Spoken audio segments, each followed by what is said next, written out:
warahmatullahi wabarakatuh.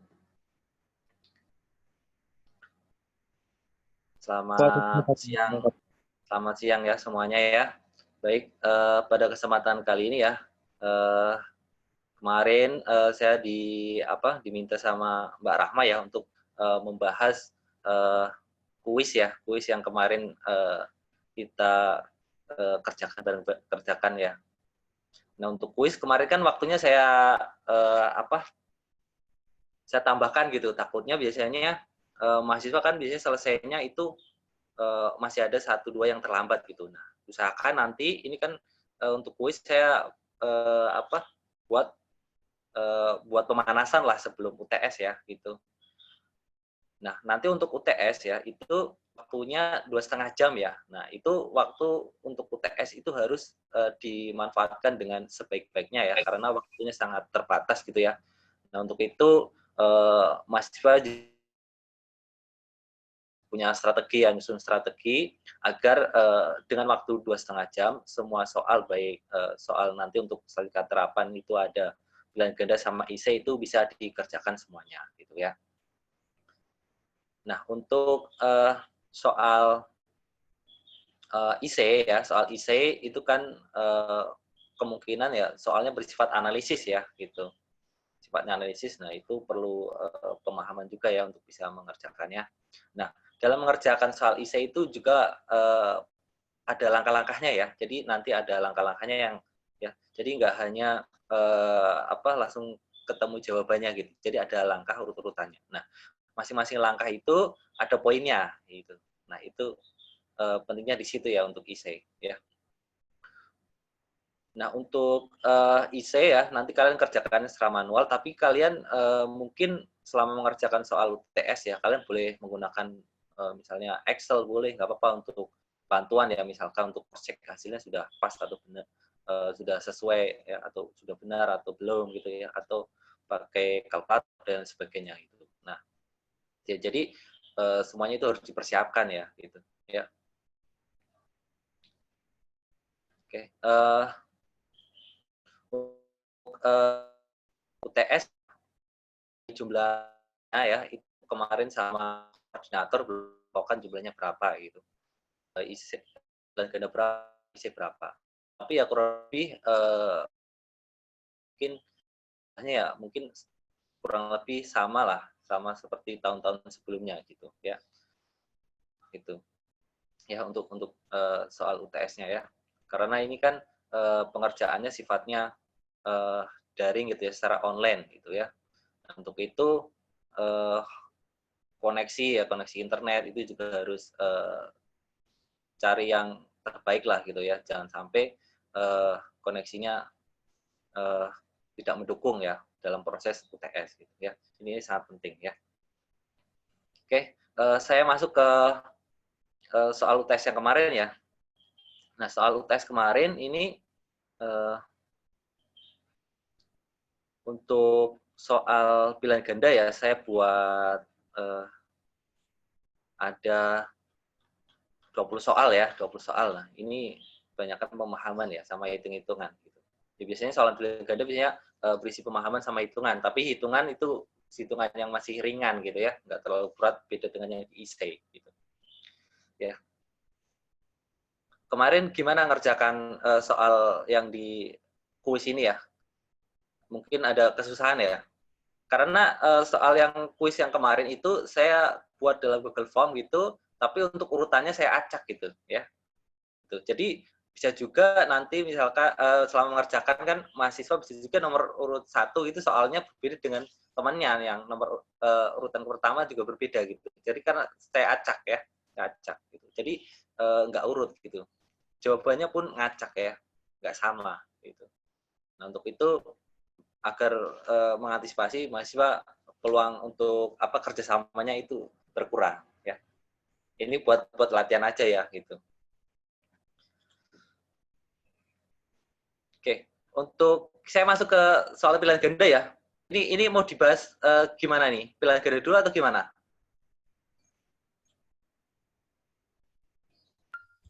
Pilihan ganda dulu aja ya. Iya Pak, pilihan Boleh, ganda Pak. dulu aja Pak. Ya, pilihan ganda ya. Ini saya ke soal nomor 1 ya. Soal nomor 1. Kalau nomor 1 ya. Di bawah ini terdapat langkah-langkah distribusi frekuensi secara acak ya. Nah, ini yang pertama ini ada membuat kategori kelas, yang kedua mengumpulkan data, yang ketiga melakukan penghitungan setiap kelasnya ya. Yang keempat mengurutkan data dari kecil ke besar ataupun sebaliknya ya. Yang kelima ini membuat interval kelas. Nah, di sini yang ditanyakan urutan yang benar dari langkah-langkah distribusi frekuensi adalah ini yang mana nih urut-urutannya? Yang B ya. Ya mungkin kemarin kan jawabannya ngacak ya. Jadi urutannya begini, yang B itu yang pertama, yang nomor 2 ini mengumpulkan data. Jadi pertama kita kumpulkan datanya dulu ya. Ini kumpulkan data ya. Kemudian yang nomor 4 ini mengurutkan data dari yang terkecil sampai yang terbesar ataupun sebaliknya ya, diurutkan ya, setelah datanya didapatkan, dikumpulkan ya, kemudian diurutkan dari yang paling kecil sampai yang paling besar. Terus membuat kategori kelasnya ini ya. Nah, membuat kategori kelas ini nanti ada panjang kelas ya, terus panjang interval berapa, jumlah kelasnya berapa gitu ya, ini ya. Ya. Kemudian yang kelima ini yang membuat interval kelas ya. Kemudian membuat interval kelas. Kemudian yang ketiga ini melakukan penghitungan setiap kelasnya ya. Penghitungan. Jadi penghitungan itu data yang masuk di masing-masing interval kelas itu ada berapa frekuensinya, gitu ya. Jadi saya rasa semuanya ngerti, paham ya. Ya, ini ya. Ini. Jadi ini jawabannya yang ini ya, yang saya kasih warna biru ya, gitu. Ya, ini paham ya semuanya ya.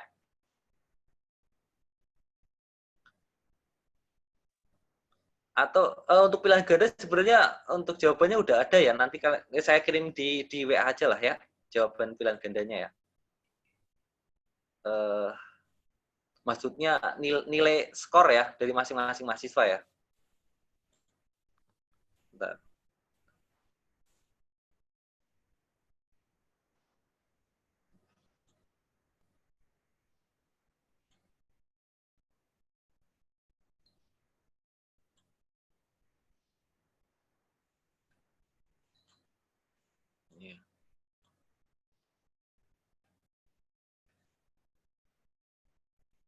Ini ini bisa kedetek ya, ini filenya CSV ya. Kalau untuk jawaban dari masing-masing mahasiswa saya share aja nih ya, yang saya rekap dari Google Form ya ini. Kalian bisa cek aja lah. Ini rekapannya ya. Ini dari semua mahasiswa ya. Itu udah saya kirim di WA ya, bentar ya. Oke.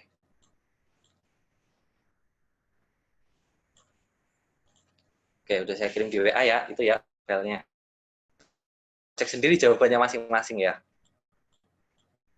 Kalau nomor 1 paham ya. Sekarang berikutnya nomor 2 ya. Nomor 2 ini rata-rata dari 10 pengamatan adalah 5. Jadi 10 pengamatan itu rata-ratanya 5.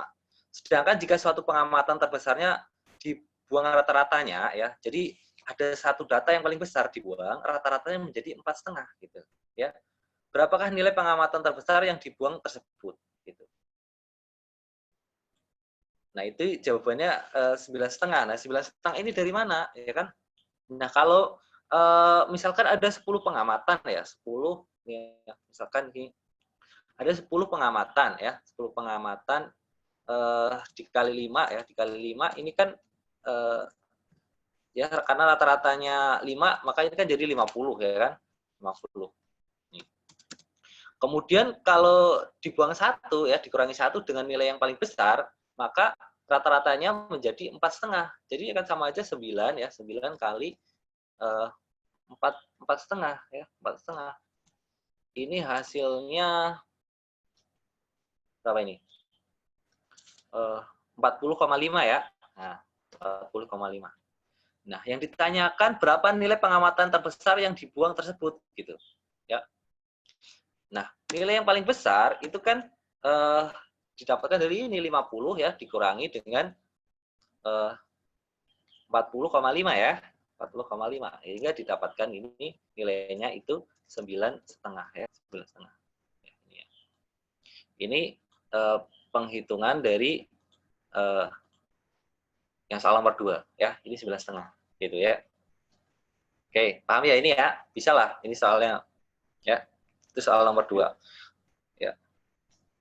Kalau ada pertanyaan nggak apa-apa ya diinterupsi ya, nggak apa-apa.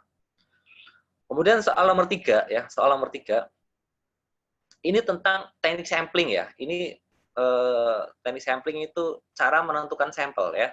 Nah, teknik sampling yang memberikan kesempatan yang sama bagi anggota populasi untuk terpilih sebagai sampel ya. Ini. Jadi kan sebenarnya teknik sampling itu ada 2 macam, yaitu yang pertama secara garis besar ada 2 ya, probability sampling dan non probability sampling ya. Saya kirim filenya ini lah biar ini ya. Saya kirim di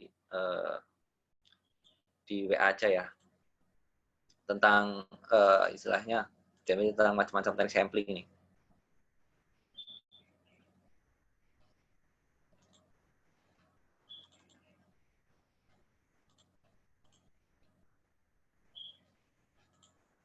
Oke. Ya, populasi dan sampel itu ya.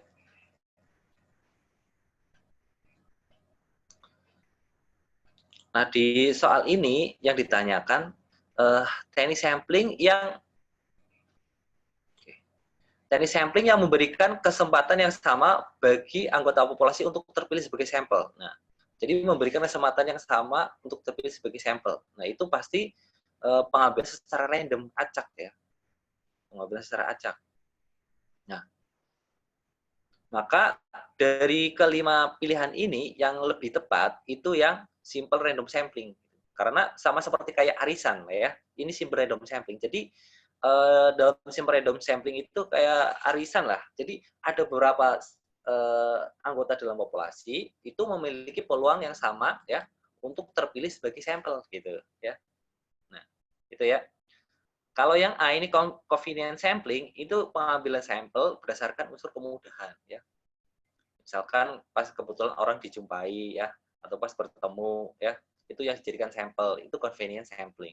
Kalau systematic sampling itu sampel yang tersistem gitu. Misalkan sampel populasinya ada 100 gitu.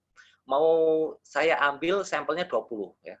Maka yang saya ambil misalkan dari 100 anggota populasi ini saya urutkan dari 1 sampai 100 gitu ya. Saya kasih nomor urut. Nah, yang saya ambil misalnya kelipatan 5 gitu ya. Misalkan kelipatan 5 ya nomor urut 5, 10, 15 dan seterusnya. Itu yang saya jadikan sampel gitu. Nah, kalau teknik sampling seperti itu kan tidak memberikan kesempatan yang sama ya. Gitu. Kalau misalkan 5 berarti yang urutan nomor 4 belum tentu terpilih dong gitu ya. Berarti itu kan tidak termasuk yang memberikan kesempatan yang sama bagi anggota populasi untuk terpilih. Kemudian ada cluster ya, cluster. Nah, kalau cluster ini atau sampling area ya, ini sampling area. Ini juga ini pengambilan sampel itu berdasarkan area ya. Ini ya, berdasarkan wilayah. Ini juga tidak memberikan kesempatan yang sama ya. Kemudian yang E itu accidental sampling ya. Accidental sampling itu hampir pengambilan sampel berdasarkan unsur kebetulan ya, accident secara kebetulan ya. Ini. Jadi berdasarkan misalkan pas ini hampir sebenarnya mirip dengan yang A ini convenient sampling ya ini. Ya, mungkin sama ini ya maksudnya. Ya convenient sampling ya, berdasarkan unsur kemudahan dan accident sampling ya. Jadi pas kebetulan ditemui ya, pas kebetulan dijumpai ya secara kebetulan gitu ya. Jadi ini yang accident sampling ini juga tidak memberikan kesempatan yang sama bagi anggota populasi untuk terpilih. Sehingga jawaban yang paling tepat itu yang simple random sampling ya. Nah, untuk penjelasannya di sini juga ada nih ya, untuk macam-macam.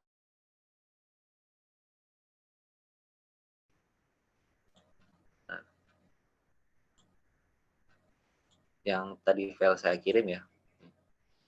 Jadi teknik sampling itu secara garis besar ya. Ini ada 2 macam. Ini bentar saya screen.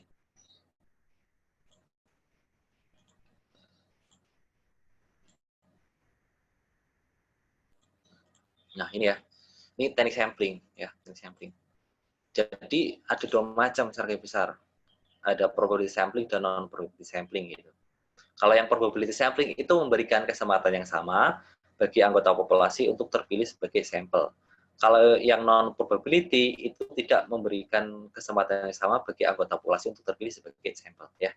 Nah, ini jenisnya macam-macamnya ada di bawahnya ya, ini ya. Untuk penjelasannya ada di sini ya, ini ya. Itu ya. Oke. Itu jawaban soal nomor 3 ya, jawaban nomor 3. Kemudian nomor 4 ya, nomor 4. Kiriman uang per bulan dari orang tua yang diterima mahasiswa menyebar normal ya, dengan rata-ratanya atau minnya ini 50.000 dan simpangan bakunya ini 100.000 ya, 100.000. Berapakah kiriman uang tertinggi dari 5% mahasiswa yang mendapat kiriman terendah? Nah, ini kan istilahnya diberikan kelompok yang paling rendah gitu ya, 5% sini. Nah, kalau seperti ini ya penyelesaiannya menggunakan Z-score ya, nilai Z ya, nilai Z. Jadi tentukan luasan area ini ya, yang tertingginya itu 5% ya.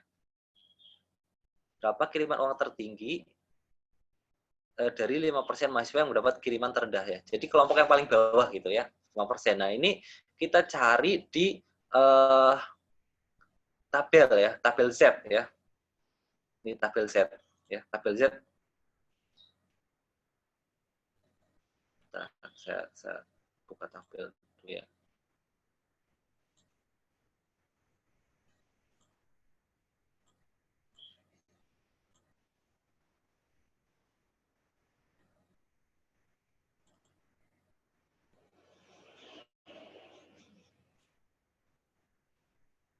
Di bukunya Maria F. Trolle juga ada ya. Ini di bagian belakang ya.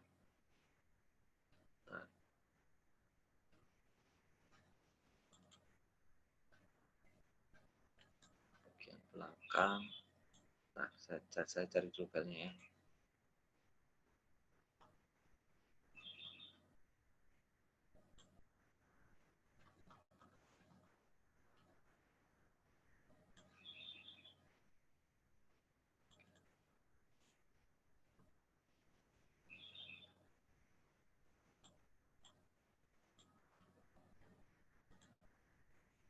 Bentar. Ini udah.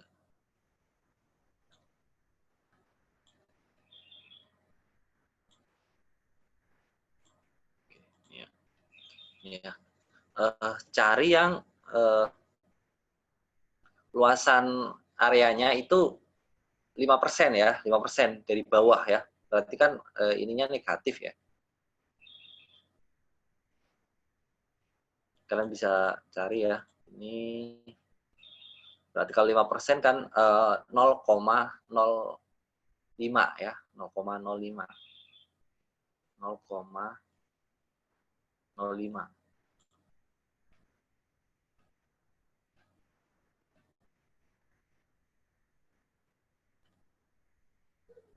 Oke, 0,05 ya. Nah, di sini untuk luasan yang 0,05 ini kan nggak pas tepat di 0,5 ya. Kalau yang tepat itu nilainya ini nih. Ya. Z-score-nya itu min 1,645 ya. Min 1,645. Ya. Ya, ini min 1,645. Jadi di sini ya, ini kan nilai Z-nya ya, nilai Z-nya itu min 1, berapa tadi?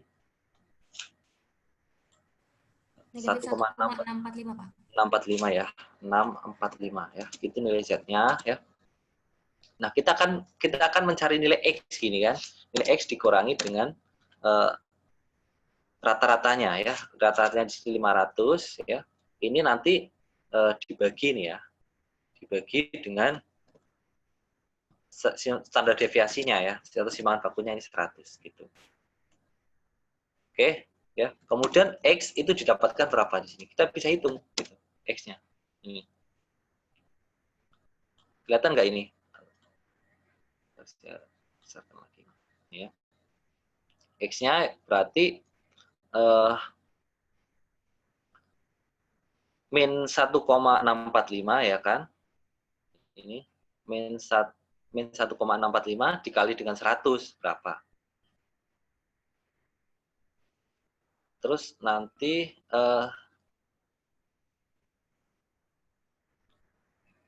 ditambah dengan 500 gitu ya. Jadi berapa ini hasilnya?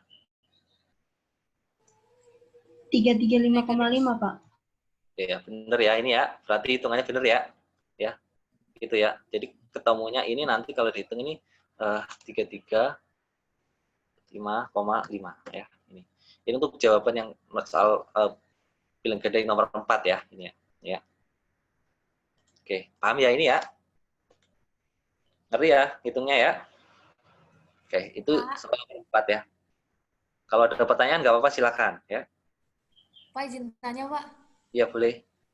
Kalau misalkan pertanyaannya berapa kiriman uang terendah dari 5% mahasiswa yang mendapat kiriman tertinggi, cara hitungnya tetap sama, Pak?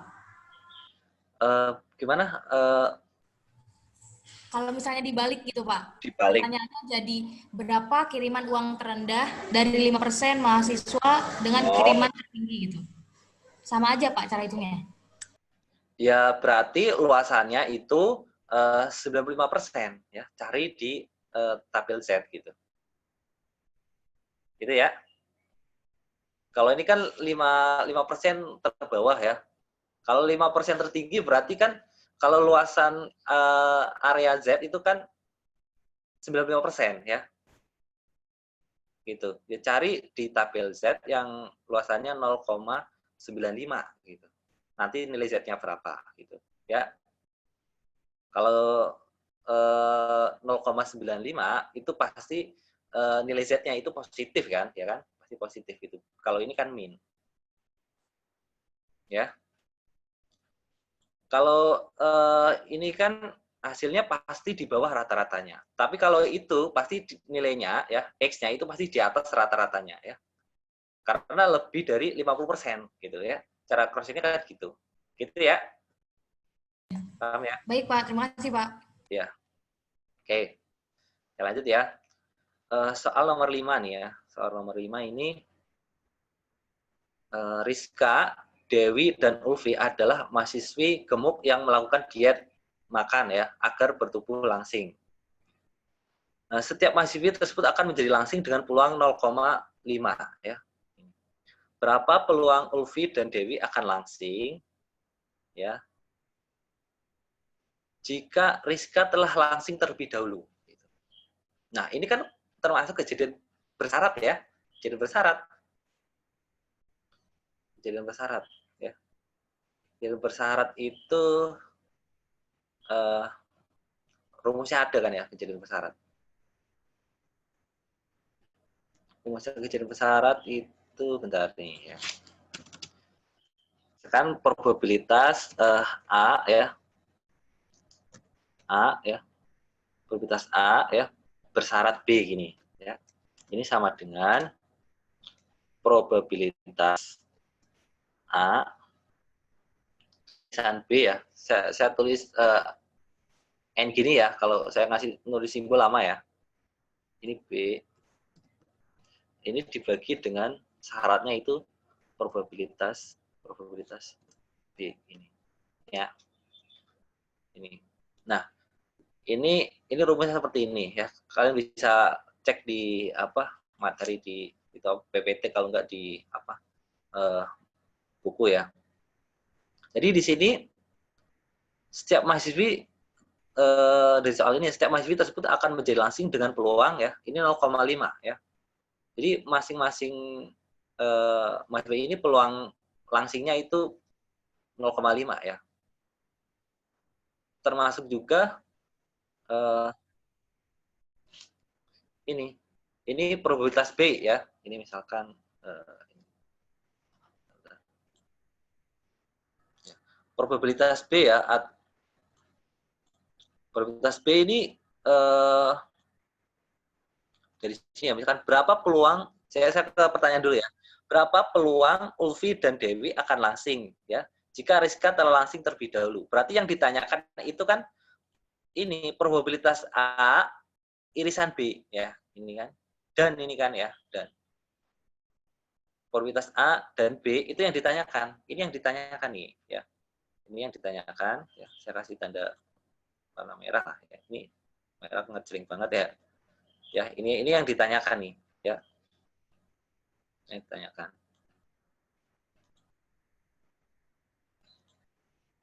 Ya, ini yang ditanyakan. Nah, di sini syaratnya di sini kan berapa peluang Ulfi dan Devi akan langsing jika Rizka telah langsing terlebih dahulu ya. Rizka telah langsing terlebih dahulu.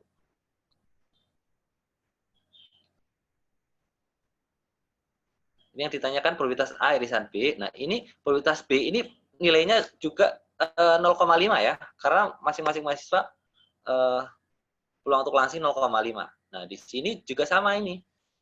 Ini kan Rizka telah langsing terlebih dahulu ya.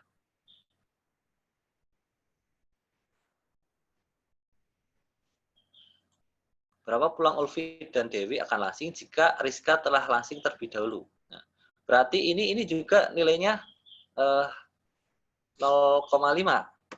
Nah, sehingga probabilitas ini ya, probabilitas B, probabilitas ya, A irisan B ini sama dengan 0,5 ya kali 0,5. Ini hasilnya 0,25 gitu. Ini ya penghitungannya.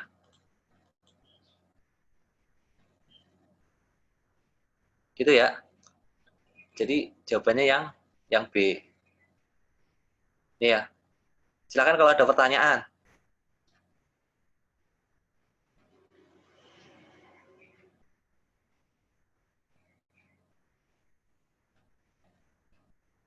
Ini dari rumus probabilitas bersyarat ya, ini ya.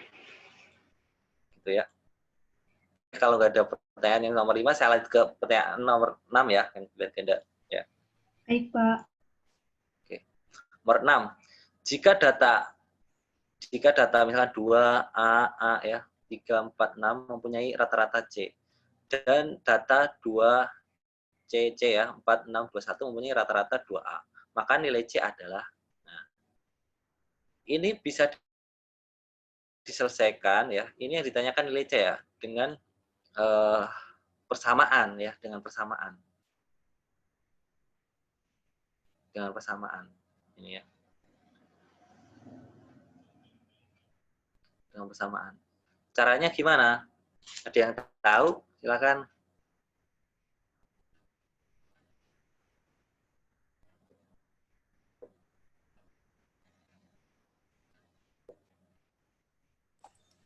Izin jawab, Pak.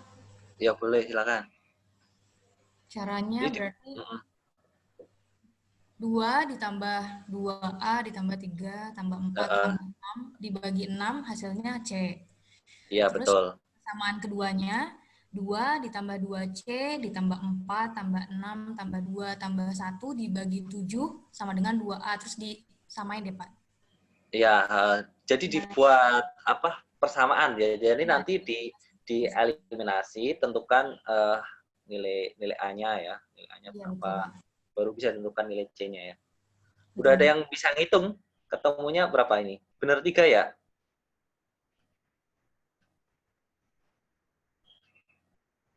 Ketemu di cara-cara di sini.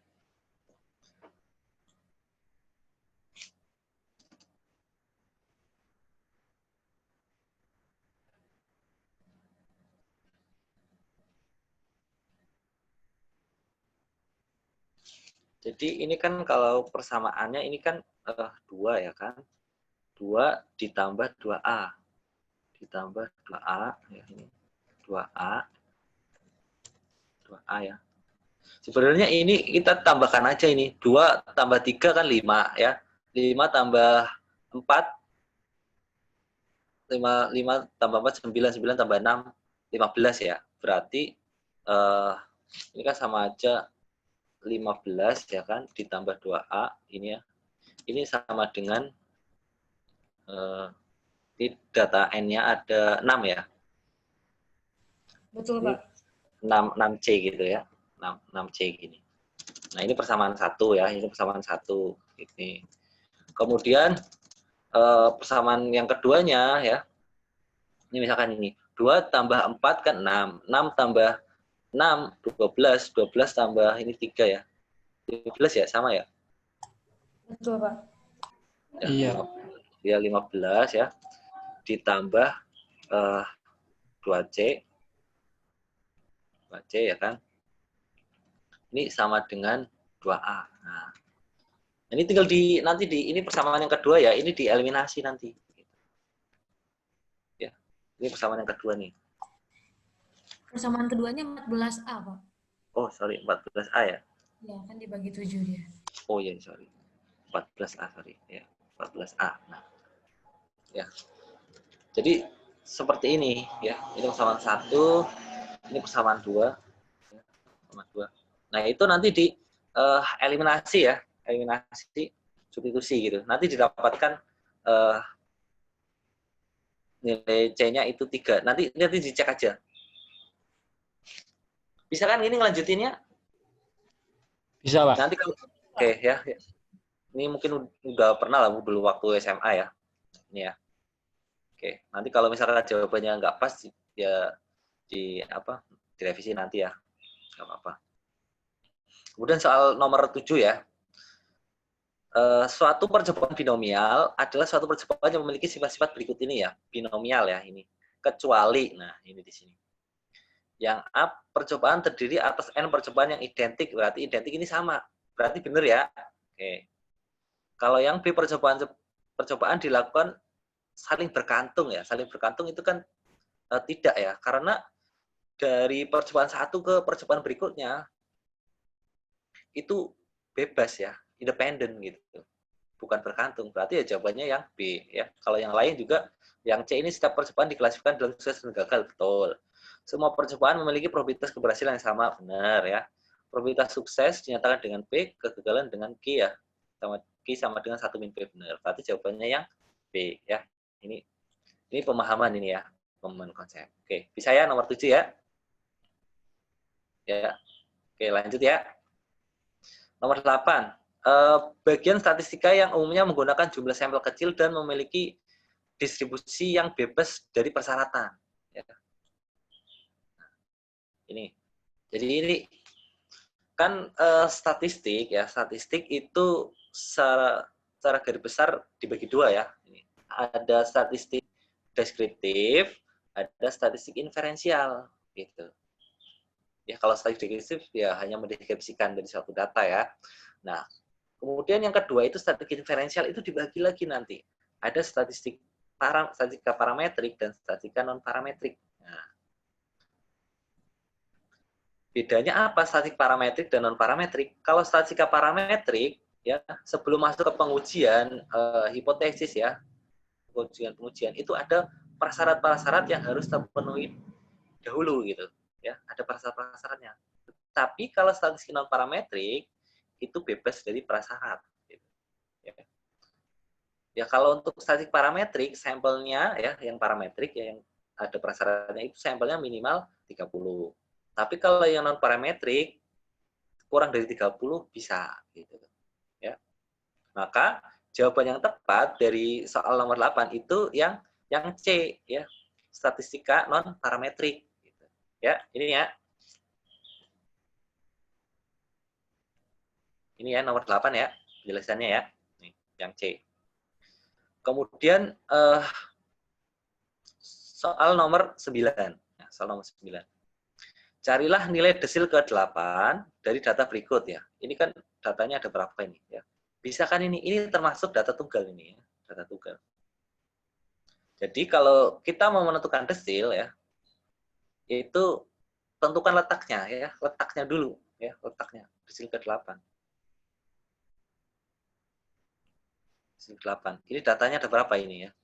1, 2, 3, 4, 5, 6, 7, 8, 9, 10, 11, 12, 13, 14, 15, 16, 17, 18, 19, 20 ya. 8 berarti data nomor urut keberapa ini?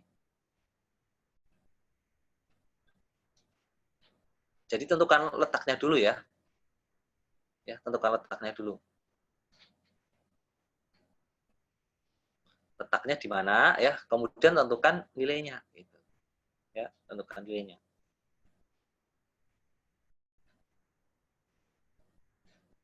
Ya. Dan nanti datanya itu terletak di sini nih ya, di sini nih ya. Itu nanti kalau dihitung ya, itu didapatkan hasilnya yang C ya, hasilnya itu 8,1 ya. Nanti dicek aja ya. Bisa kan ini ya, nomor 9 ya. Ini ya, nomor 9. Silakan kalau ada pertanyaan ya. Saya rasa bisa lah ngitung desil ya. Oke, ya nomor 9. Lanjut ya. Terus nomor 10. Nah, ini nomor 10 ya. Ini probabilitas suatu alat tentu akan tetap bertahan ya, tidak rusak bila dikatakan adalah 3,5 ya. Berapa probabilitas bahwa terdapat 3 dari 5 komponen yang dites akan bertahan ya. Nah, ini saya join semua karena jawabannya nggak ada ya. Ini bonus gitu ya. Ini bonus. Ya. Ada yang sudah menghitung ketemunya berapa ini?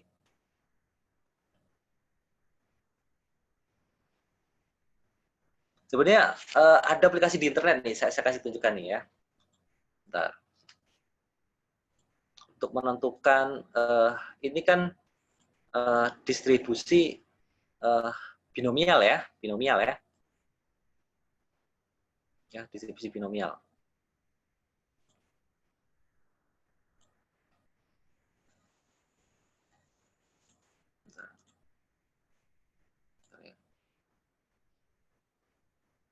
Nah, kalian set aja di ini apa? Kalkulator binomial. Ini sebentar saya share screen dulu ya. Saya googling ya. Nah, ini ya kelihatan ya. Kalkulator binomial ya. Nah, ini misalkan ini ya, binomial probability calculator ya. Ini kita ngitungnya online gitu. Ya, ngitung online.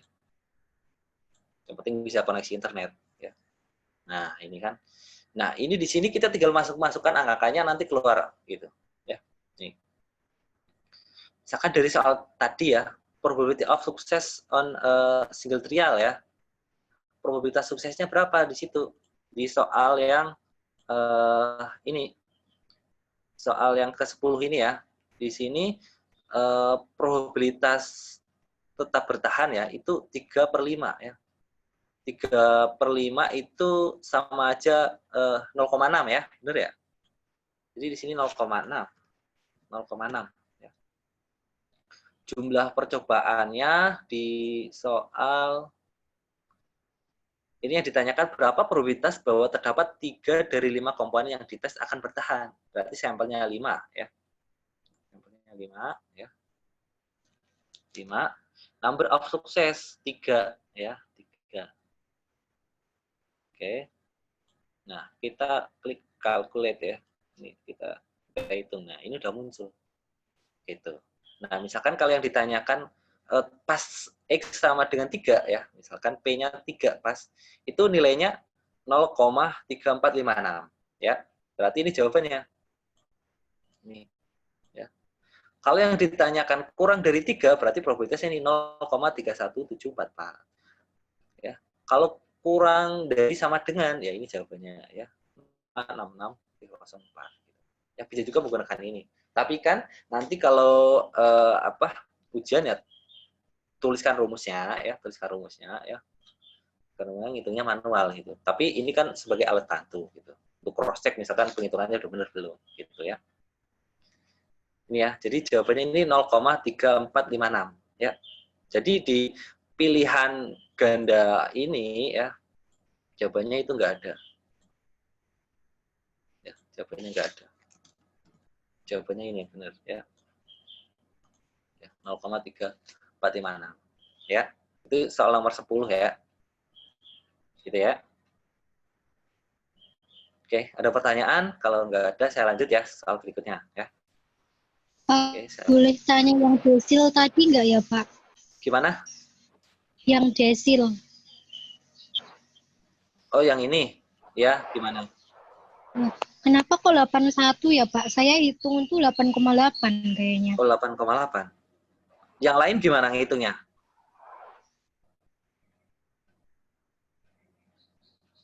Delapan 8,8 juga, Pak. Oh, 8,8 ya? Nggak ada berarti di sini ya?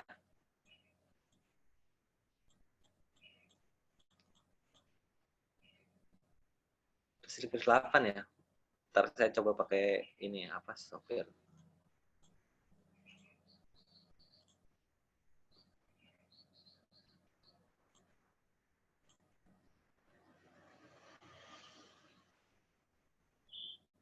Ya, kalau misalkan nggak ada jawabannya ya bonus itu berarti ya. Ya. Ya, kadang biasanya ada sih soal-soal ujian gitu ya, dari soal-soal tahun kemarin sebelumnya juga memang mungkin soal memang mungkin dibuat nggak ada jawabannya biar apa, ganggu fokus gitu ya, bisa juga seperti itu ya. Misalkan saya hitung pakai software SPSS ya, saya masukkan angkanya ya, bentar. Nah, di sini itu tadi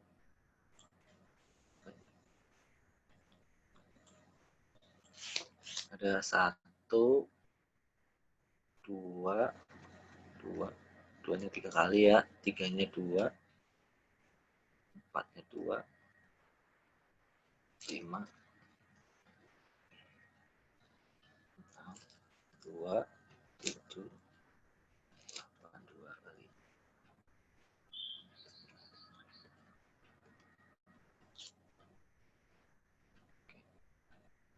Nah, misalkan saya coba pakai ini ya, software. Nah, ini klik analisis. Ini saya pakai SPSS ya. Frekuensi. Dimasukkan ya. Statistik ini yang ditanyakan ini ya, desil ya. Saya put point 4 ya ini ya. Udah continue, oke.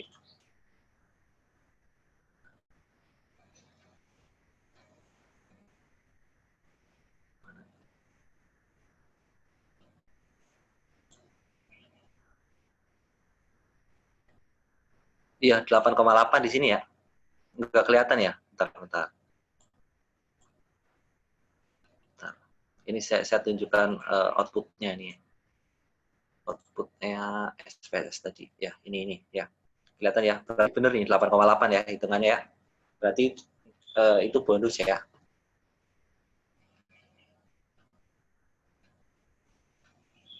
Ya, ini bonus ya.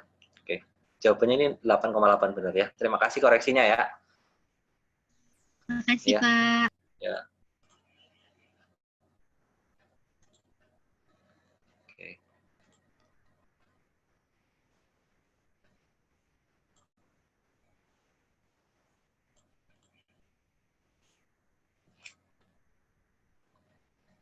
Jawabannya 8,8.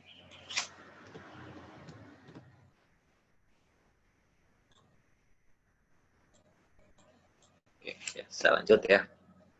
Saya lanjut ke soal nomor 11 ya. Data yang jenisnya berjenjang atau berbentuk peringkat ya. Data yang lebih tinggi mengandung perbedaan. Nah, ini termasuk data apa ya? Ini jenis-jenis data ya. Bentar, saya share screen dulu. Soal nomor 11. Ya, soal nomor 11. Data yang jenisnya berjenjang atau berbentuk peringkat. Nah, kalian kalau baca di materi-materi itu kan ini termasuk data yang bertingkat ya. Itu jawabannya yang B ya, data ordinal ya. Data ordinal jawabannya. Ya, data ordinal. Nih, data ordinal ya. Kalau nominal itu kan berupa kategori ya, kategori misalkan pria, wanita gitu ya. Atau bisa juga misalkan jurusan, misalkan ada akuntansi ya, ada manajemen, itu dan lainnya gitu ya. Jadi kategori kalau interval dinyatakan dalam interval ya. Rasio itu hasil penghitungan ya. Kalau data panel itu data ini apa? Campuran gitu ya. Jadi jawabannya yang nomor 11 itu yang B ya. Yang B. Ini data ordinal ya, data ordinal gitu ya. Oke, lanjut ya. Soal nomor 12. Nah, ini. Bila dalam satu kelas terdapat mahasiswa yang senang pajak ada 45%, yang senang dengan audit ada 37%, sedangkan yang senang pajak dan audit ada 19%. Maka peluang mendapatkan mahasiswa yang senang pajak atau audit adalah, nah, ini gimana nih?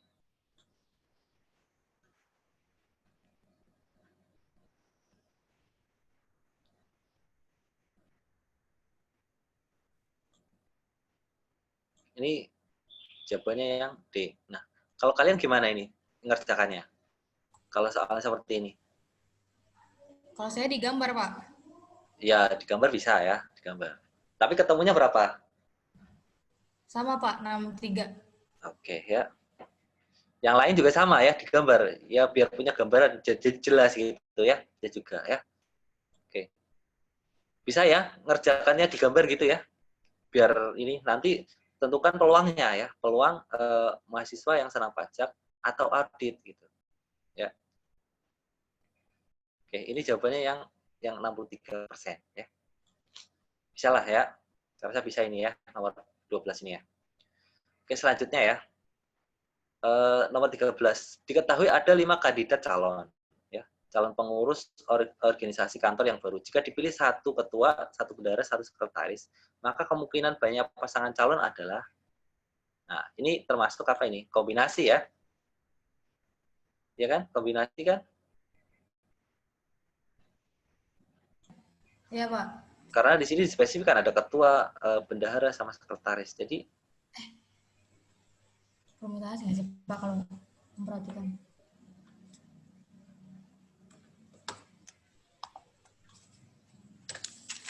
permutasi apa kombinasi? Permutasi. Permutasi, Kak. Kenapa Permutasi, Pak. permutasi? Nah, kalau permutasi dibolak-balik nggak apa-apa. Misalkan ini ya, A, ada susunannya A, B, C gitu ya. A, B, C itu dibolak-balik nggak apa-apa.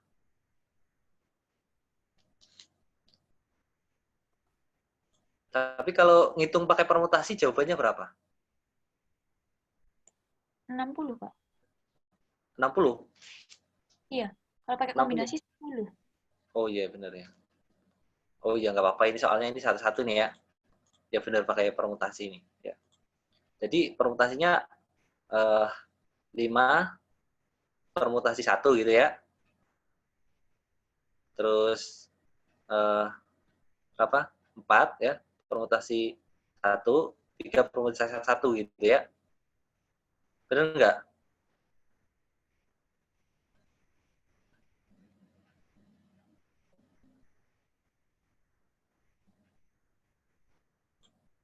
Coba dicek ya, coba dicek. Saya langsung ini, Pak. Langsung 5P3, Pak. Oh iya, bisa juga ya, 5P3 ya, 5P3 ya. Jadi jawabannya yang 60 ya. Iya, Pak. Oke. Ya, yang 60. Oke, saya lanjut ya. Soal nomor 14 nih, ya. Berikut ini yang bukan merupakan alasan perlunya penyusunan distribusi frekuensi dari satu data ya, adalah ya. Ini yang ditanyakan ini yang bukan ya, yang bukan. Kalau yang A, kumpulan data yang besar harus diringkas. Benar ya, ini ya. Kemudian yang B, sebagian besar data menyusun grafik sebagian besar, sebagai dasar ya, dalam menyusun grafik penting. Benar ya. Memudahkan dan menganalisa sifat data.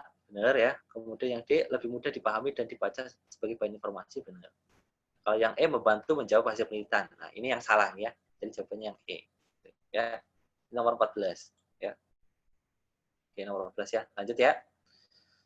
Nah, berikutnya. Ukuran-ukuran yang digunakan untuk menggambarkan populasi disebut apa? parameter ya. Jadi ukuran-ukuran ya. Parameter ini bisa berupa rata-rata ya. Ini bisa juga proporsi gitu ya. Ya. Ini jawabannya yang A ya, 15A ya. Terus soal nomor 11 ya. Seorang dosen melaporkan bahwa peluang mahasiswa selalu terlambat masuk kelas adalah 15%. Jika dari keseluruhan mahasiswa tersebut diambil sampel 4 mahasiswa, maka peluang bahwa 2 dari 4 mahasiswa tersebut selalu terlambat adalah berapa? Ini bisa juga dengan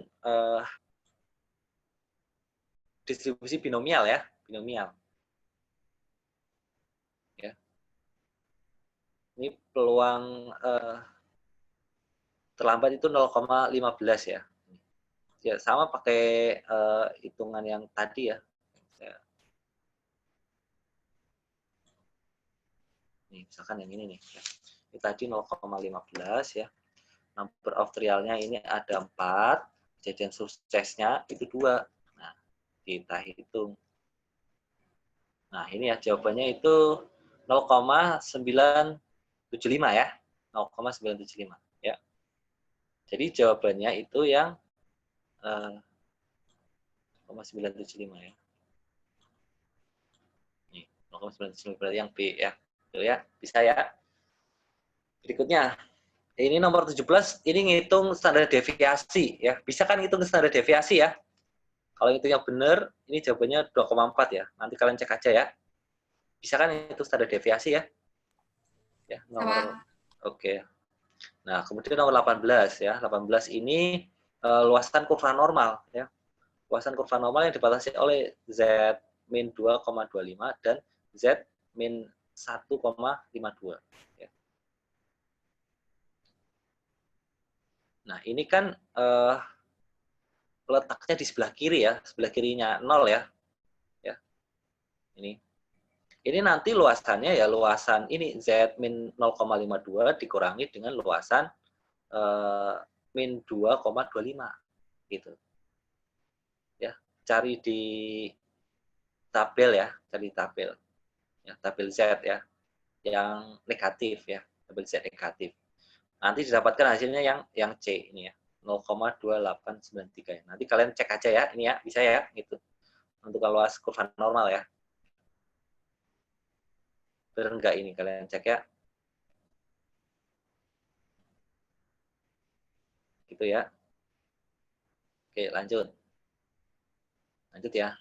Soal berikutnya. 19. Data distribusi normal memiliki sifat-sifat sebagai berikut kecuali. Nah, ini sifat-sifat dari distribusi normal ya. Kecuali berarti yang A grafik berbentuk lonceng benar, rata-ratanya sama dengan 0 benar, standar deviasinya sama dengan 1 benar ya ini ya. Tidak memiliki nilai ekstrim benar, berarti yang E semua data memiliki frekuensi yang sama. Nah, ini kalau frekuensi sama berarti tidak normal ya. Kita jawabannya yang E ini ya. Kemudian yang selanjutnya soal nomor berikutnya, nomor terakhir nih untuk wilayah ganda, suatu variabel X berdistribusi normal dengan rata-rata sebesar 40 ya, rata-ratanya 40, simpangan bakunya 6. Berapa nilai P ya, X-nya kurang dari 30,5. Nah, nanti kalian hitung, bisa gini kan ngitung seperti ini ya. Ya.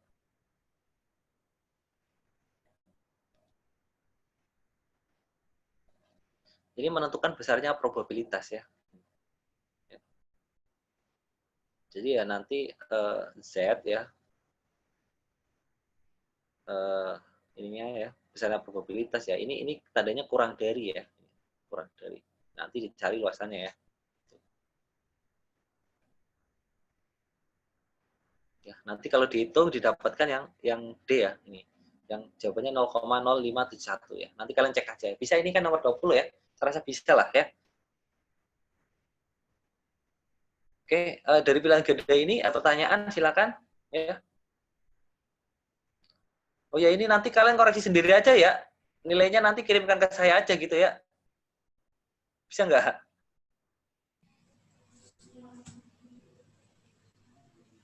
Yang pilihan ganda bukannya udah langsung di skor ya Pak? Di G-form-nya kemarin? Ada sih ya. Tapi kan tadi kan ada revisi ya?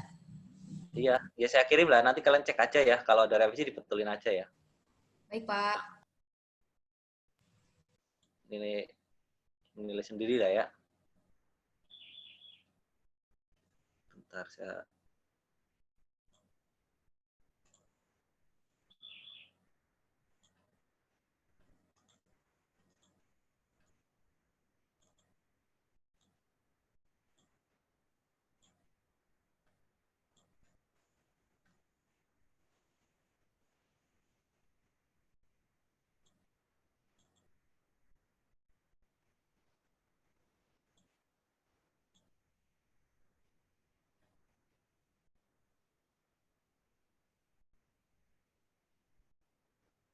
Oh, tadi udah saya kirim ya. Kayaknya tadi udah dikirim ya.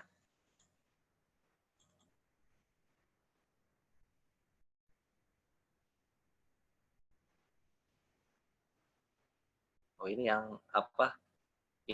Ininya apa? Excel-nya ya. Tadi udah saya kirim ya. Skornya ya. Iya kan? Yang file .cfv kalau nggak salah. Ya, sudah ada, udah Pak. saya kirim. Udah ya udah. Oke, saya kira belum.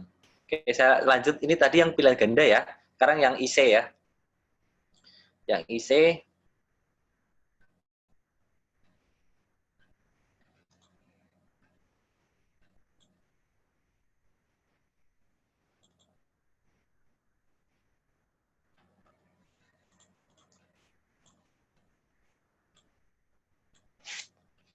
nah ini soal isinya seperti ini ya. Ini kemarin saya bikin berapa soal 6 ya hal yang IC ya. Ini bobotnya 20 ya. Ini soalnya dalam lama hidup dalam tahun ya, ini 50 nasabah perusahaan asuransi mendaftar pada tahun dan kategori umur yang sama di suatu kota ya. Ini dalam diagram batang daun seperti ini. Nah ini diminta untuk menentukan min atau rata-ratanya ya, kemudian desil dan simpangan baku ya. Nah menghitung rata-rata ya, ini sebenarnya kalau mau dibuat data distribusi frekuensi juga bisa ya. Tapi kalau dibuat distribusi, saya coba ngitung itu ada ini apa? Yang bermasalah itu dinilai K sama jumlah kelasnya ya. Jumlah kelasnya sama panjang interval itu. Karena kalau tergantung nanti pembulatannya dibulatkan ke atas atau pembulatan ke bawah gitu. Ya. Maka karena kebanyakan mahasiswa yang hitungnya pakai dianggap distribusi sederhana ya kita hitung distribusi sederhana aja gitu ya. Nah kalau untuk menghitung rata-rata ya ini menghitung rata-rata itu kan data ini dijumlahkan semuanya dibagi dengan datanya ini ada 50 ya. Nanti kalian dapatkan itu nilainya itu 12,32 ya ini untuk rata-rata ya. Rata-ratanya 13 per 12,32. Kemudian desil ke 6 ya, ini kan ditanya desil ke 6 ya. Bisa kan hitung desil ke 6 ya. Desil ke 6 itu jadi kalau menghitung desil itu untuk letaknya baru nilainya ya. Itu nilainya 13 ya untuk desil. Ya, bisa kan hitungnya ya. Ya. Kemudian simpangan baku. Nah, simpangan baku ini ya dihitung ya. Hitung rumus simpangan baku, gunakan rumus simpangan baku yang sampel ya. Yang sampel ini. Gunakan simpangan baku yang sampel karena ada rumus simpangan baku untuk yang populasi sama sampel. Gunakan yang sampel aja ya. Yang N dalam kurung N-1 ya. Didapatkan nanti simpangan bakunya 6,082. Ini ya. Oke. Kemudian ini yang A ya. Kemudian yang B itu diminta untuk menentukan box plot ya, box plot. Box plot. Jadi dalam box plot itu ada nilai minimum, ada maksimum, ada kuartil 1, ada median ya, atau nilai tengah atau Q2 ya sama aja ya. Kemudian berikutnya ada Q3. Ini nilai minimumnya kan 3 ya. Kemudian nilai maksimumnya, nilai yang paling besar di sini kan ada 32 ya. Bisa kan baca diagram batang daun ini ya. Ya 32 ya paling besar. Kemudian kuartil ya. Nah, ini kuartil 1 itu didapatkan nilainya 7 ya. Kuartil 1. Bisa kan menentukan kuartil ya? Ya, menentukan kuartil bisa ya. Kemudian mediannya ya, median atau kuartil 2 atau nilai tengah ya. Ini sama aja. Itu nilainya sini Setelah dihitung didapatkan 10,5 ya. Kemudian kuartil 3 ya itu 16. Nah, kemudian kalau digambar dalam diagram ini apa gambar box plot ya, ini jadi seperti ini ya. Gitu ya. Bisa lah, saya rasa bisa lah semuanya ya. Itu seperti inilah ya. Kemudian yang C ini yang ditanyakan apakah terdapat outlier ya, outlier. Jika iya, tuliskan nilai yang menjadi outlier. Nah, outlier itu kan data yang menyimpang ya. Jadi ada kriterianya ya. Bisa kalian lihat di slide PPT itu kan pernah dijelaskan ya bahwa outlier. Bentar, saya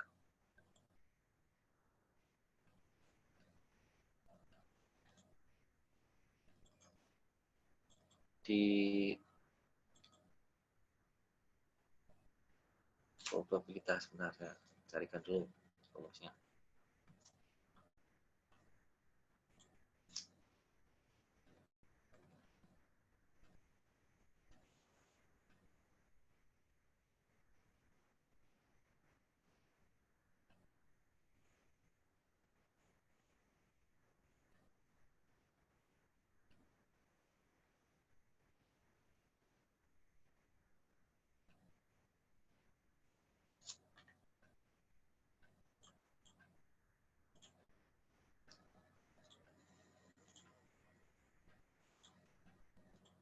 Nah, ini di PPT chapter 3 ya ini ya.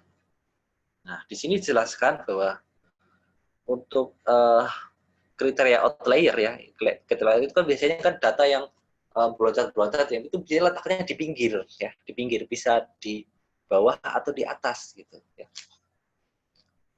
Nah, di sini ada dua kemungkinan ya di sini. Bisa juga di atas Q3 ya. Dengan jumlah yang lebih besar dari, nah kriterianya ini 1,5 kali IKR ya.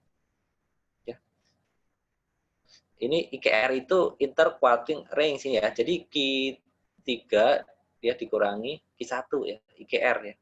Dikali berapa itu patokannya. Kalau lebih dari nilai ini ya, nilai lebih besar dari nilai ini berarti itu merupakan nilai outliernya ya, atau angka yang menjadi outlier.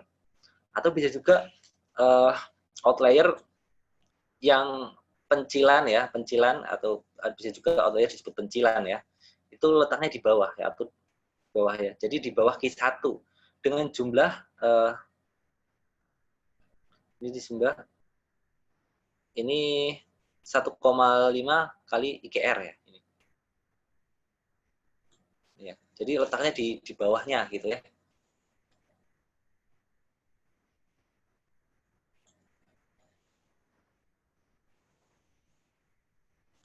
Gitu ya. Ini kriteria dari ya. Jadi penjelasannya ya ini seperti ini ya. Jadi untuk yang Q1 ini kurang dari ya. Q1 dikurangi dengan 1,5 kali IKR ya. Ini dikali nih. Ini ya. Nah, ini batasan data untuk yang normal itu antara min 6,5 sampai 29,5. Nah, sedangkan di sini dari data ini ya ada satu nilai yang jauh ya, atau keluar dari range ini ya, yaitu 32 ya, nilai 32. Karena lebih dari nilai 29,5. Nah, nilai ini merupakan outlier ya, outlier. Maka iya ada outliernya, yaitu nilainya 32 karena nilainya di atas 29,5 gitu ya. Ini untuk soal nomor 1 ya. Bisa ya? Ini ya, untuk menentukan outlier. Oke, saya kalau ada pertanyaan enggak? Kalau enggak ada, saya lanjut ke nomor 2 ya. Lanjut ke nomor 2. Nah, kalau nomor 2 ini ya, ini seorang pedagang mengatakan bahwa karena truk yang membawa barang dagangannya mengalami kecelakaan, ya, maka ada 20% ya barang dagangannya yang cacat ya. Jadi ada 0,2 ya, yang kemungkinan untuk mendapatkan cacat ya.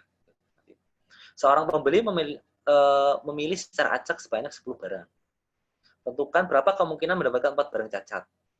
Yang B mendapatkan maksimal 3 barang cacat, yang C mendapatkan probabilitas mendapatkan 6 sampai 8 barang cacat gitu. Nah, ini penghitungannya dengan distribusi binomial ya. Binomial ya. Bisa ya semuanya ya. Jadi probabilitas mendapatkan cacat itu 0,2, probabilitas tidak cacat itu 0,8 ya. Ini penjelasannya ya. Kalau misalkan peluang mendapatkan 4 barang cacat ya, 4 barang cacat ya. Ini hitungannya seperti ini ya. Nanti dapatkan 0,088 ya. Nah, untuk hasil jawaban kuis itu kan mungkin karena pada waktu proses ya, misalkan ada pembulatan ya paling selisih dikit ya masih wajar ya, dianggap benar ya kalau nanti kalian ini ya.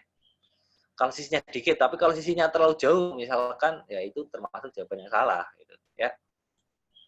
Ya, nyimpangnya terlalu jauh ya. Ya, karena biasanya di kalkulator itu kan koma itu kan panjang ya itu ya. Kemudian biasanya dalam penghitungan pengerjaan itu dibulatkan sehingga hasil akhirnya itu ada selisih dikit ya.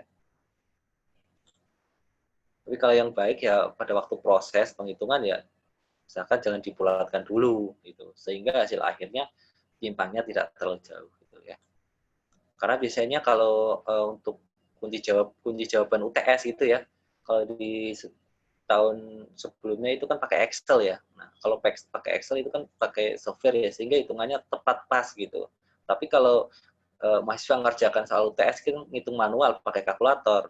Hitung manual pakai kalkulator biasanya kalau angka di belakang komanya panjang biasanya dibulatkan. Sehingga nanti hasil akhirnya mungkin selisih sedikit gitu.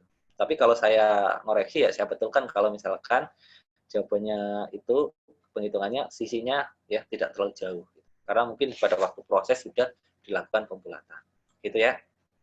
Ini bisa ya soal nomor 2 ini ya.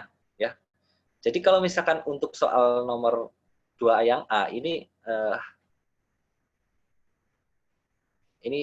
ya, 4 barang cacat. Jadi penghitungannya yang A ini ya. Ini. Dapatkan 0,88. Kemudian peluang mendapatkan maksimal 3 barang cacat ya. Hitungnya boleh pakai yang tadi yang secara online juga bisa gitu ya. Jadi juga seperti itu ya. Ini bisa yang hitung seperti ini ya. Perlu dijawab. Silakan kalau ada pertanyaan, silakan mengenai penghitungan pada distribusi binomial ya. Bisa ya? Ini ya. Ini ya. Karena di sini untuk jawabannya saya udah tunjukkan langkah-langkahnya ya.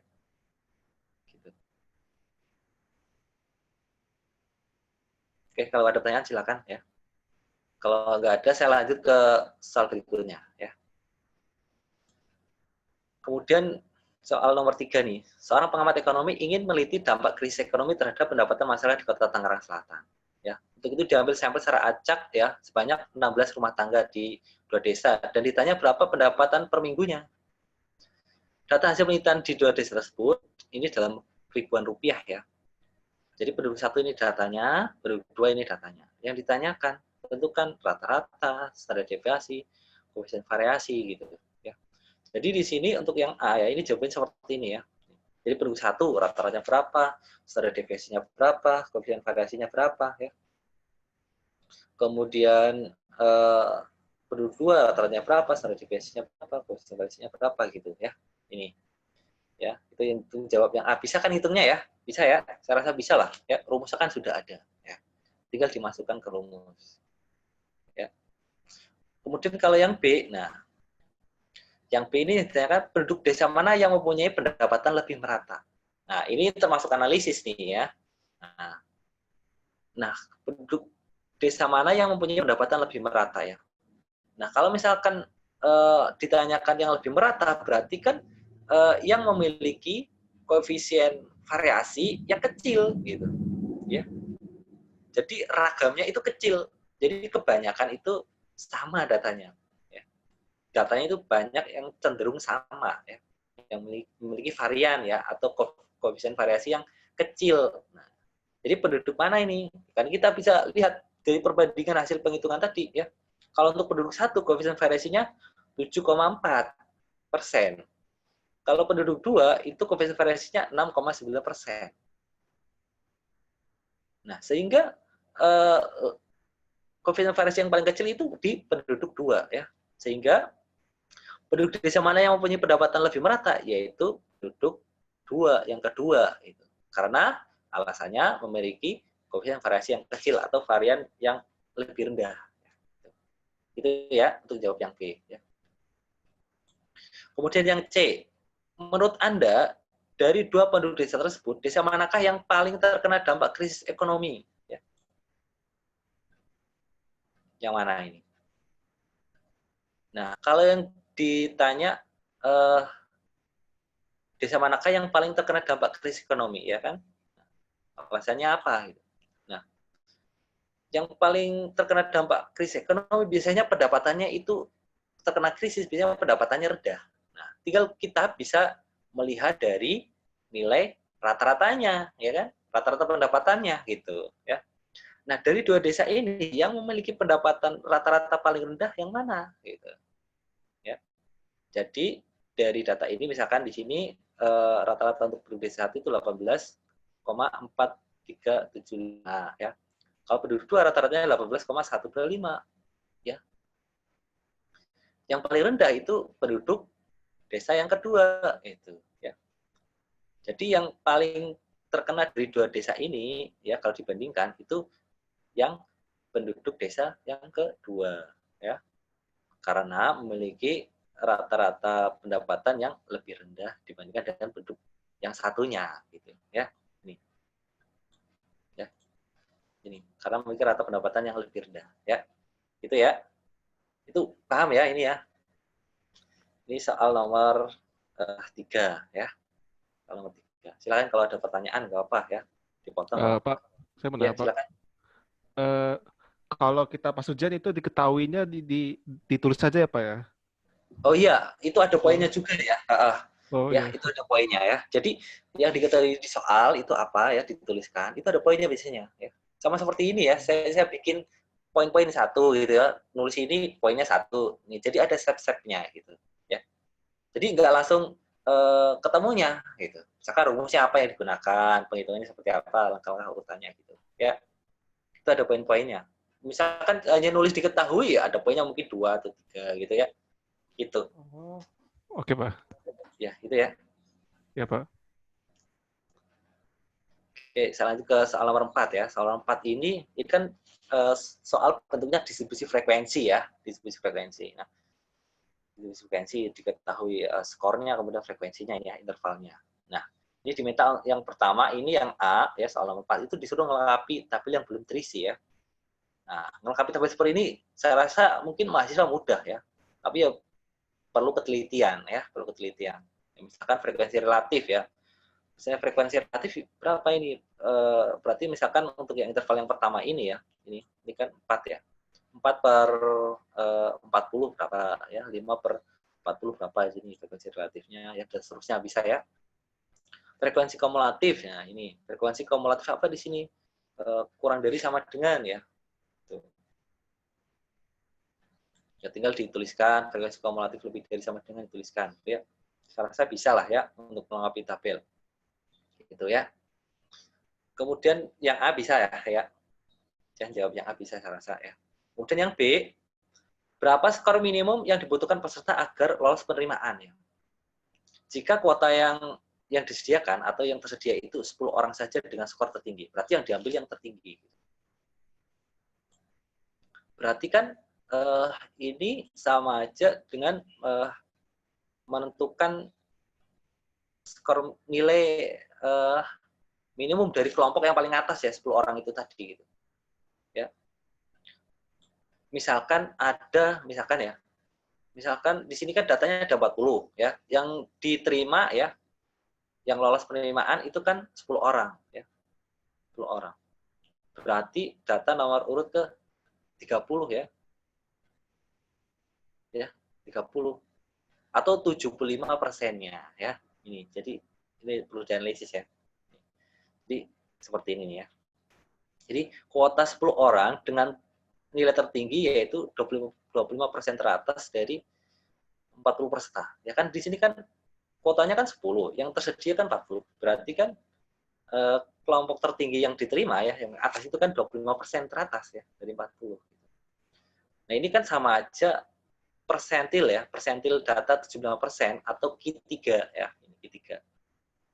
Ya. Jadi sama aja kita menentukan Q3 atau persentil ke 75 ya. Nah, untuk menghitungnya bisa lah ya, kan ada rumusnya ya. Ini. Nah, nanti jadi tentukan terlebih bawah kelas ini persentil ke 75 ya. Berapa ya, panjang kelasnya berapa ya. Dikali dengan ini apa? 75 ini ya. Kali 40 ini ya. Ini bisa lah ini yang hitungnya ya. Jadi nanti ini didapatkan nilainya 147,75 ya. Ya kurang lebih seperti ini ya, kalau misalkan salah ya dikoreksi ya. Gitu ya. Jadi skor terendah ya agar bisa diterima itu minimal ya itu 147 ya, 765 ya. Ini skor terendahnya ya. Itu untuk jawab yang B ya. Ya, jawab yang B. Kemudian di sini yang C itu berapa modus dan standar deviasi dari kelompok di atas ya. Bisa kan mencari modus? Nah, ada rumusnya. Ingat ini modus untuk data kelompok gitu ya. Kemudian standar deviasinya juga untuk standar deviasi data kelompok ya. Rumusnya juga ada ya. Tinggal nanti dihitung ya. Tinggal masukkan ke rumus ya. Saya rasa semuanya bisa ini ya. Tinggal masukkan ke rumus. Angka-angkanya udah ada ini ya. Tinggal masukkan ke rumus gitu. Ya. Itu. Bisa kan ini ya? Paham ya ini kan ya? Gitu. Pak, izin bertanya, Pak. Ya silakan. Itu kan 10 orang nilai tertinggi ya, Pak, dicari batas terbawahnya. Itu berarti bukannya data ke ininya, Pak. Kalau misal di situ ada frekuensinya 40, berarti bukan data ke 31-nya, Pak. Yang nilai terendahnya berarti bukan di data ke 30, tapi di data ke 31. Ya kalau misalkan data ke 31 ini di interval mana kalau 31 masuknya? Masih sih, Pak, sama. Cuma nanti berarti persentilnya bukan di 75% ya, Pak? Karena kalau 75% kan berarti data ke 30. Iya bukan ya, Pak? Ya, emang kalau kita ngikuti rumus itu kan ini ya, apa 10 gitu ya, 10. Iya berat. Atau sama 1/4 sih ya. Atau 3/4-nya kan? Iya, 3/4-nya. Iya sih. Tapi berarti kan 3/4-nya itu di data ke 30-nya itu masuknya nilai 11 teratas ya, Pak, bukan 10 teratas. Kalau 10 teratas batasnya di 31 bukan, Pak? 31, 32, 33, 34, 35 sampai 40. Sebenarnya ini batasan sih ya, batasan gitu. Batasan. Jadi gini, apa misalkan ini kan untuk yang nilainya 30 gitu ya. Urutan ke-30 itu nilainya 147 gitu ya. 147, ini 765. Berarti kalau pengen diterima itu pasti di atasnya. Kalau di atasnya itu berarti udah masuk ke urutan ke-31 gitu. Oh, baik, Iya Pak. kan? Paham nggak? Ya, istilahnya kayak mendekati gitu kan ya. Ngerti ya? Iya, Pak. Ya, ngerti ya maksudnya? Ya, oke. Oke, Makasih, silakan Pak. kalau ada pertanyaan. Ya, Mas. Nggak ada, ya lanjut soal berikutnya ya. Oke. Soal nomor 5 nih. Ini memang kalau untuk UTS harus banyak soal latihan ya. Ya, soal latihan biar analisinya kuat gitu ya. Pak. Ya. Pak, maaf Pak, masih soal yang tadi Pak. Oh iya. Gimana? Saya nangkep maksud Bapak tadi. Maksudnya kita kalau misalkan mau lulus ya skornya harus lebih dari 147 gitu kan Pak? Iya. Yang di soal yang ditanyain itu kan skor minimalnya nih Pak. Oh iya, skor minimal ya. Bukan dia harus lebih berapa kan, kalau harus lebih dari 147 kan 148 juga bisa Pak gitu. Oh iya benar. Ya benar. Ya kalau skor minimal, ini skor minimal berarti yang nomor 31 gitu ya. Nomor 31. Tapi kalau nomor urut 31 itu kan intervalnya juga masih sama ini, ya masuk di yang 148 sampai 156 kan? Iya, Pak, masih sama. Cuma nanti ininya Sama beda, ya. Pak. Yang 75 dikali 40-nya beda, Pak. Ya. Oh, Jadi ininya ya. persentil ke berapanya itu yang beda, Pak. Jadi nanti 31/40 jadinya 77,5%. Berarti yang mana ini? Yang benar. Soalnya di sini yang ditanyakan berapa skor minimum ya? Skor minimum. Iya, minimumnya berarti nilainya si punyanya 31 itu, Pak. Iya, nilainya si 31 itu ya. Iya, Pak. Ya, ya udah berarti yang 31 itu dihitung berapa ya? Ini dibetulkan aja nanti ya. Ya, gitu aja lah ya. Baik, Pak. Ya, gitu aja. Baik, Pak. Oke. Lanjut. Nanti ini kalian ngoreksi sendiri jawaban kalian ya. Nanti nilainya kasih ke saya gitu. Gimana? Daripada saya ngoreksi gitu kan, saya juga kadang kalau lagi pas ada kegiatan jadi nggak sempat gitu. Yang penting ngoreksi sendiri jujur lah, punya integritas lah. Saya percaya lah ya. Pak, Oke. Pak, Ya. ini nanti kalau ngoreksi sendiri, kalau misalnya itu kan ada yang poinnya 1, ada yang poinnya 3 gitu, Pak. Kalau misalnya salah itu berarti poinnya 0 atau ada upah nulisnya, Pak? Ya, ini kan kalau salah ya, ini kan ada pembagian per bagian-bagiannya gitu ya. Iya, Pak. Ya kalau nggak ada ya 0 gitu. 0 aja, Pak, berarti. Iya. Baik, Pak.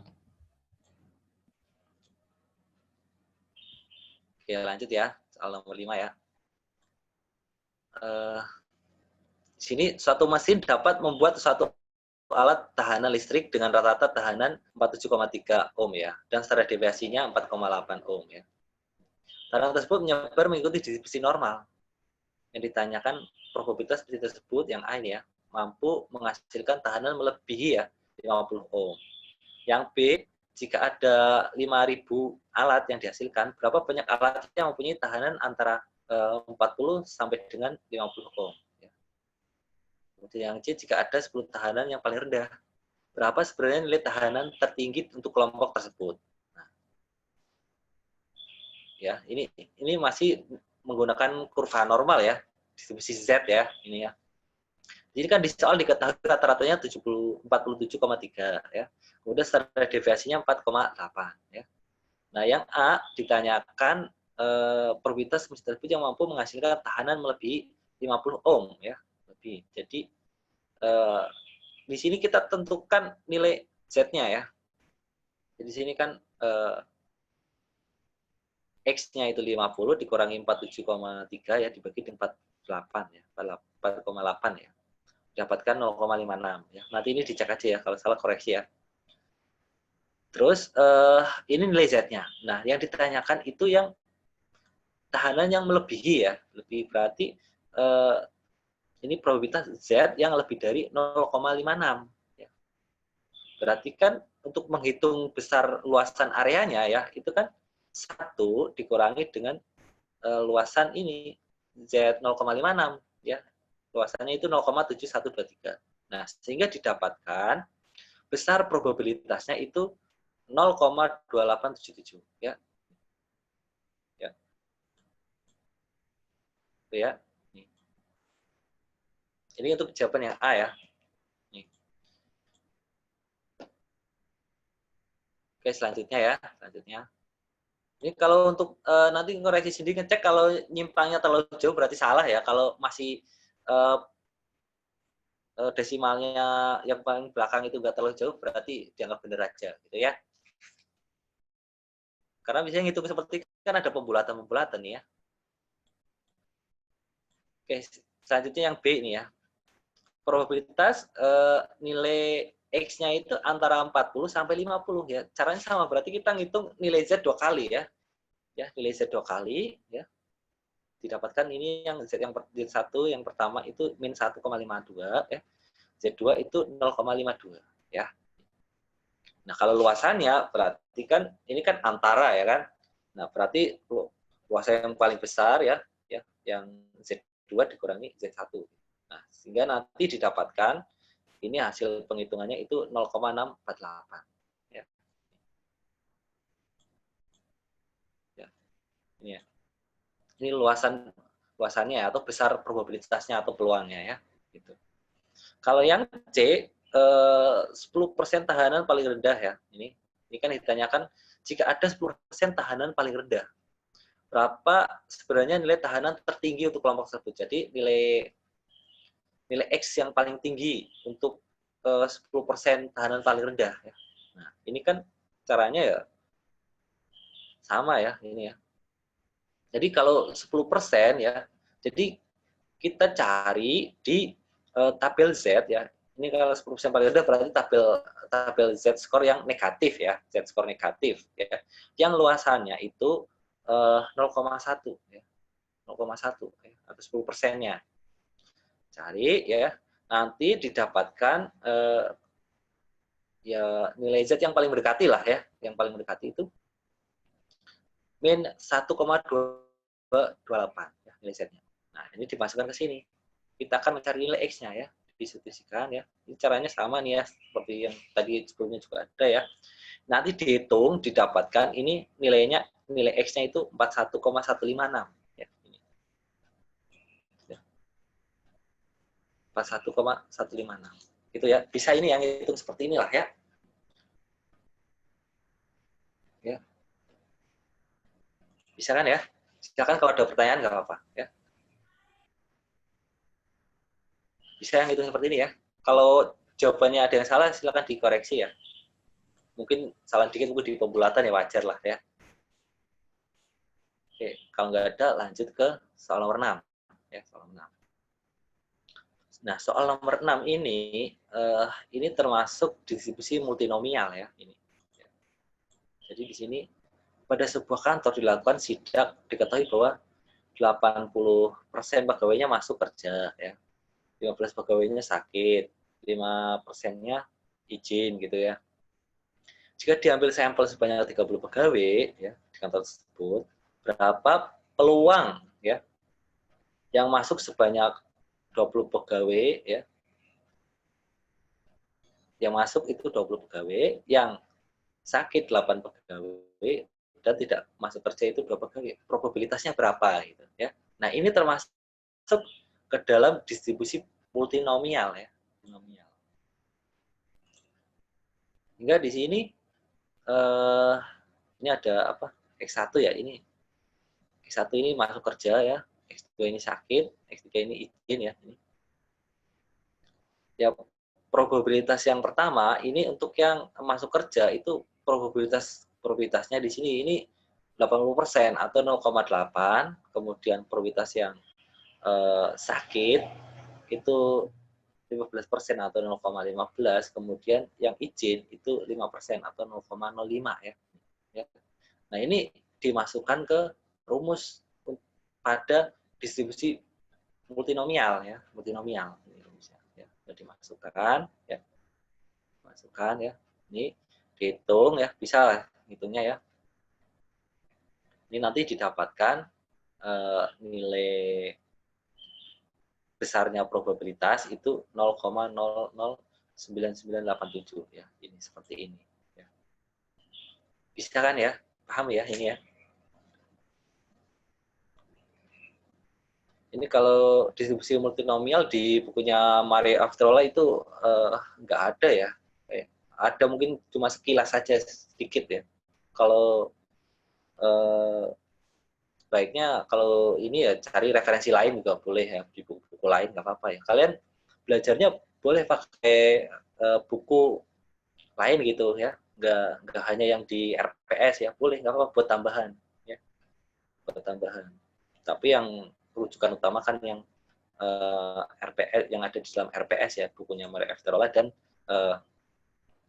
bukunya itu siapa, si J. Supranto ya.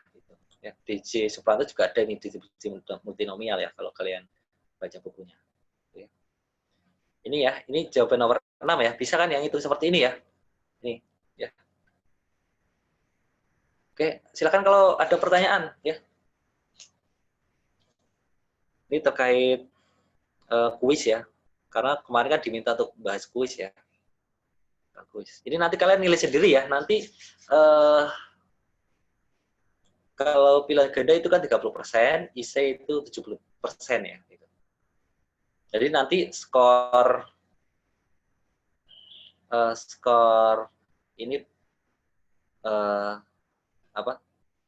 Kalau untuk yang IC itu kan total keseluruhannya itu kan berapa nih? 70 atau berapa ya itu ya? 70. Kalau IC itu kan ada 20 ya, 20.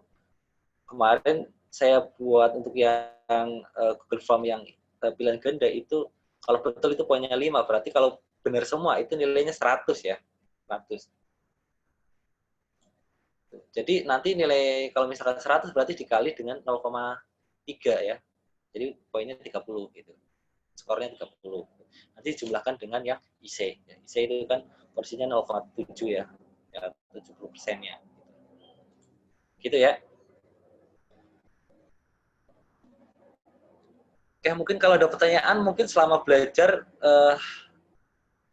tentang statistika terapan ya. Ini sebelum besok menghadapi UTS ya. Mungkin ada kendala atau kesulitan silakan boleh ditanyakan nggak apa-apa ya.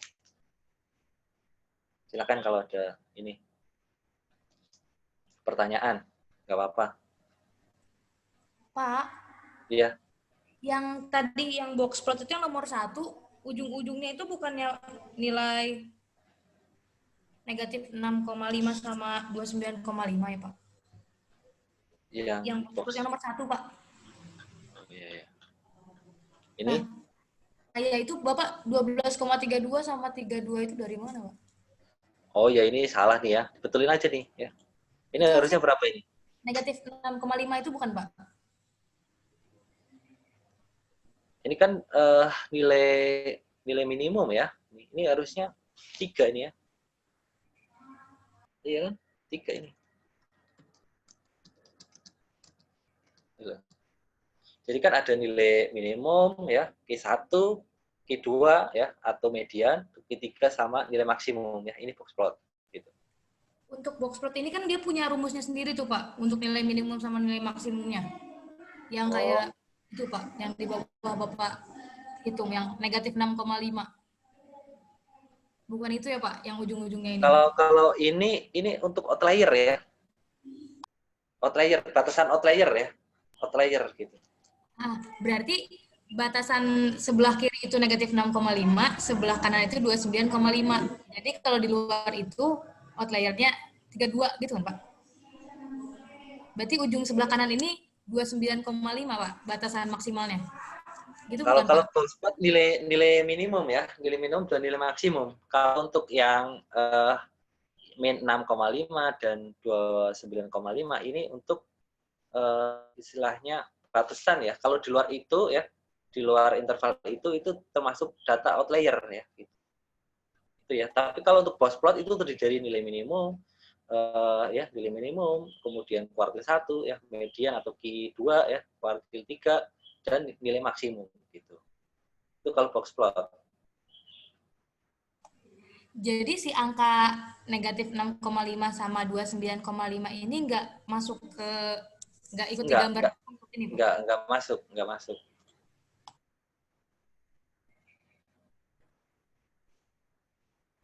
Ya masuk karena box plot kan terdiri dari nilai minimum, nilai maksimum, ya, kuartil, Q2 ya, Q1, Q2, Q3 gitu ya. Kan ada 5. Ya kan? Coba dicek aja di materi sebelumnya ya. Ya. Baik, Pak. Iya, terima kasih ya. Oke. Silakan kalau ada pertanyaan yang lain silakan. Mungkin selama belajar dari materi pertemuan 1 sampai 6 kalau mungkin masih bingung atau ini, yang penting prinsipnya belajar ya, berdoa juga ya. Intinya bisa manfaatkan waktu 2,5 jam itu kalau ngerjakan hitung-hitungan itu cepat loh ya. Belum lagi nanti scan-nya nyatuin jadi satunya gitu. Kan juga perlu waktu ya. Itu harus dipersiapkan juga ya ini. Walaupun kelebihannya kalau ujian secara online itu kan bisa open book ya. Tapi ya yang utama kan ini apa? Integritasnya harus ada gitu ya. Ya udah pernah diajari tentang etika kan. Udah punya integritas gitu masing-masing mahasiswa ya. Nah maksudnya kalau ini mahasiswa online gini mungkin bisa juga minta ajarin temannya atau temannya minta mungkin selama ini ujian gitu ada temannya minta bantuan juga bisa kan karena nggak kelihatan gitu kan nggak tahu gitu, bisa juga seperti itu. Tapi ya misalkan integritasnya ya dijaga lah gitu. Karena ini kan bagi bahan evaluasi ya bagi mahasiswa gitu mengenai pembelajaran selama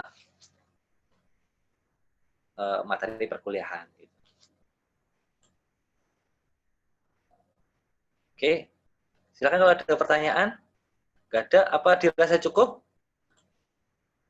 Ini kemarin kan yang minta untuk pembahasan kuis ya.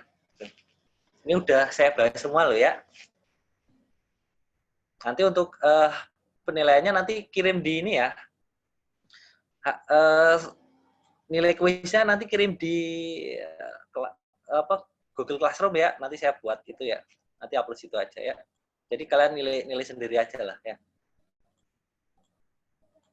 Sekalian biar tahu, oh ini saya salahnya di sini gitu. Kurangnya ya.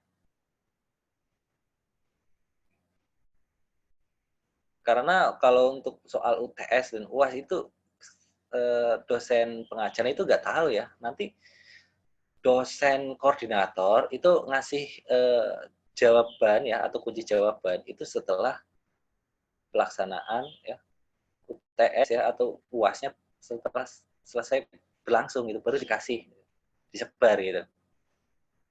Soalnya saya juga nggak tahu ya soal UTS-nya seperti apa gitu. Karena saya cuma nyumbang soal gitu ya, nyumbang soal. Ini saya nyumbang soal seperti ini mau dipakai ya silakan, nggak juga nggak apa-apa gitu. Yang menentukan itu doskonya. Ya. Tapi prinsipnya belajar ya sesuai dengan RPS ya. Jadi jangan nyimpang terlalu jauh dari RPS, takutnya yang dipelajari nggak keluar gitu ya. Ya, pahami kompetensi-kompetensi yang diharapkan ya dari RPS itu ya. Oke, itu ya. Apa dirasa cukup ya untuk pembahasan kuis hari ini? Udah cukup, Pak. Mungkin Udah cukup ya? Kalau ada mungkin, ini di chat aja mungkin bisa, Pak? Ya, boleh ya. Nanti kalau ada ini pertanyaan chat di WA aja ya. Boleh ya, nggak apa-apa. Ya, kalau nggak ada pertanyaan lagi ya. Apa dirasa cukup? Kalau dirasa cukup, saya cukupkan sekian ya. Baik, Pak. Sudah, Pak. Oke, ya. Untuk pembahasan kuis ya, saya rasa cukup sekian ya. Nanti kalau ada pertanyaan ya, atau ada yang ditanyakan belum paham atau apa, nanti tanyakan di grup WA yang nanti saya bantu jawab. Oke, baik. Untuk kegiatan hari ini ya, saya cukupkan sekian ya. Kurang lebihnya mohon maaf. Wassalamualaikum warahmatullahi wabarakatuh. Waalaikumsalam warahmatullahi wabarakatuh. Terima kasih, Pak. Terima kasih, Pak. Ya, semangat ya belajarnya ya. Semoga sukses ya. Terima kasih, Bapak. Ya, semangat ya.